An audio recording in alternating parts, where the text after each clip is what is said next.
भारत सरकारच्या वतीने आयोजित करण्यात आलेल्या आदिवासी खेलो इंडिया गेम्स स्पर्धेत विदर्भाने अभिमानास्पद यश संपादन केलंय। छत्तीसगडमध्ये रायपूर येथे पार पडलेल्या या राष्ट्रीय स्तरावरील स्पर्धेत कबड्डी प्रकारात विदर्भाच्या पुरुष व महिला संघांनी उत्कृष्ट कामगिरी करत कांस्य पदक पटकावलं आहे। ही कामगिरी विदर्भासाठी ऐतिहासिक ठरली असून प्रथमच पुरुष आणि महिला अशा दोन्ही गटांमध्ये पदक मिळवण्याचा मान मिळाला आहे। या स्पर्धेत देशभरातील विविध राज्यांमधून खेळाडूंनी सहभाग नोंदवला होता।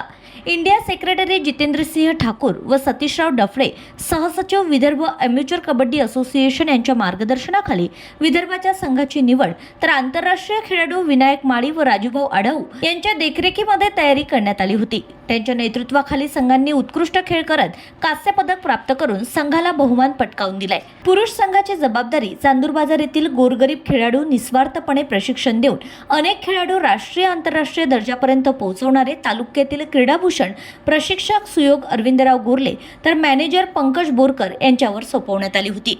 तर महिला संघाची जबाबदारी वाशिम जिल्ह्यातील प्रशिक्षक मनोज राठोड तर मॅनेजर शोभा सहारे यांच्याकडे सोपवण्यात आली। त्यांनी आपल्या कौशल्यपूर्ण मार्गदर्शनातून पुरुष व महिला संघाला कांस्य पदक मिळवून देत विदर्भाचा मान उंचावला। महिला संघात चांदूर बाजार येथील कुमारी राणी बारसकर हिची निवड झाली होती। आदिवासी व सामान्य कुटुंबातून आलेल्या राणीने आपली जिद्द, मेहनत व खेळाच्या जोरावर संघाला मोलाचं योगदान देत कांस्य पदक जिंकण्यात महत्त्वाची भूमिका बजावली। ती स्वर्गीय केशवदादा टोंपे मोफत फिजिकल अकॅडमी चांदूर बाजार संलग्नित श्री हनुमान क्रीडा मंडळ चांदूर बाजार संघाची खेळाडू असून सध्या गोसे टोंपे महाविद्यालयात शिक्षण घेत आहे।